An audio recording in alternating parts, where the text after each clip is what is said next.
Today we're talking about release right down on impact, and I've got a little exercise and drill that you can do in practice which is going to help you square the club face up for straighter golf shots, but also help you add a little bit more speed to the club head for a little bit more distance too.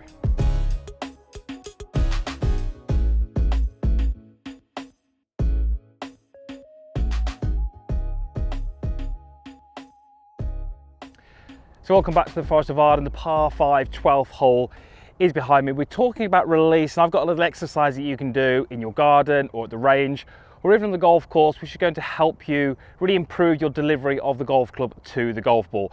I'd also like to say a big warm welcome to all the Golf WRX viewers.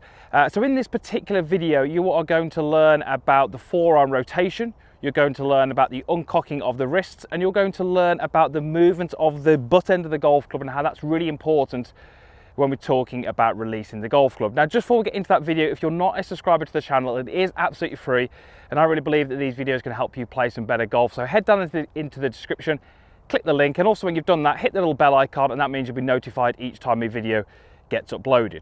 So what are we talking about in terms of release for this particular video? Well, we're talking about pretty much from when the golf club is at this point in the downswing, so around about level or parallel to the ground, from here to impact. Now you'll notice I haven't got a golf ball at the moment because we're going to do this little exercise with a T-peg in the ground.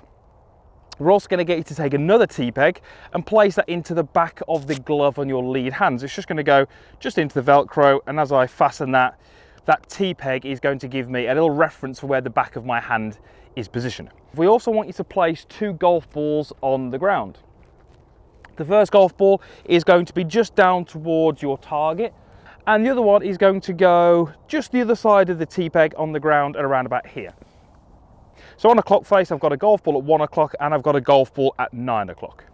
Now, the release is something that many golfers struggle with. You know, we often see golfers kind of release the club early or tip the club out this way, and we don't therefore give that golfer the greatest chance of squaring the club face efficiently or delivering as much speed as we'd like to the golf ball. So here's the little exercise I'd like you to do. You're going to take your starting position to that T-peg, and you're going to take your trail hand off and just pop it behind your back.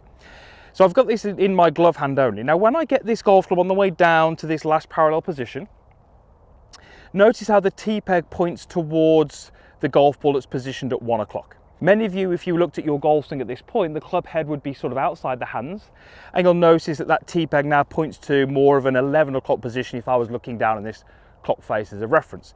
Now from this point here, you'll notice that my lead hand is over my trail thigh. What I really want to try and do now is get the golf club head down to the T-peg, but get this T-peg to point now towards the golf ball that's at 9 o'clock, so the golf ball that's directly in front of me. So what I'm actually doing here, well, for the golf club to move down towards the ground, I'm uncocking my wrists. So this would be my wrist cock here. But you'll notice when I uncock my wrist, yes, the golf club moves down towards the ground, but it doesn't change where that T-peg points. For me to change where that T-peg points, I have to rotate my forearm so the T points in front of me. So we know that a good release is involving 2 things. It's involving an uncocking of the wrists and a re-rotation of the forearm. Now there's a little bit of other stuff going there. We're tending to twist the club, but we're not really going to worry about that too much at the moment. So this is a great little exercise to sense how we move the wrists and the forearms from last parallel to impact. What I would have you do, and I'm probably going to clip this T-peg out the ground, but I would have you actually make some little swings here, positioning it there, hand behind the back, and just have some little rehearsals where you can really sense that you're moving that reference point from this golf ball to this golf ball. Okay, and what you'll notice from this down the line camera is the butt of the golf club is actually moving slightly in towards my body. Now that's not a conscious effort, I'm not trying to do that. But as I rotate my forearm correctly and change where the T points, I start to get this movement happening. And what we know from generally the best golfers in the world is that the grip end of the golf club will generally move from this last parallel to impact. It will generally move in an upward fashion, and it will move in an inward fashion. So it's up and in. So as the club head goes down, the butt of the club comes up, and as the club head goes out, the butt of the club comes in. So it's the opposite movement to what the club head does. Once you've done a couple of those, I would then get you to actually just add a little bit of speed and try and clip the peg that's in the ground. So we set here, we rehearse it a couple of times, and then we go ahead and clip the tee. So you can see that the T-peg has been clipped. I've rotated my body and I've got myself into this nice full finish position. It's a fantastic drill to get you to really recognize how the movement of the grip of the club affects the movement of the club head. I really sense when I'm doing that drill that the movement of the grip end is what's delivering the speed out into the club head. I'm not really at any point focusing on the weight of the club. I'm not thinking about the club head. I'm not trying to get the club head to the tee. I'm trying to move my reference points from this golf ball to this golf ball and let the club head swing through to its full position.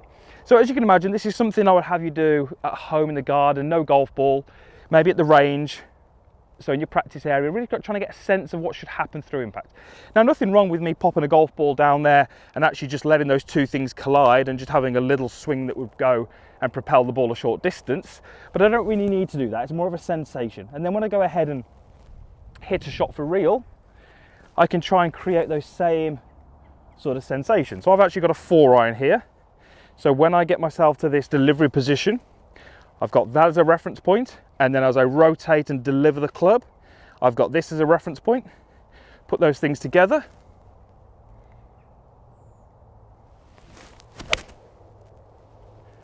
And that's going to go past the deer that you can see in there, so we don't need to worry about those. But that's a great little exercise for me to really work on my delivery, because that's going to add speed and it's going to square the club face up more efficiently.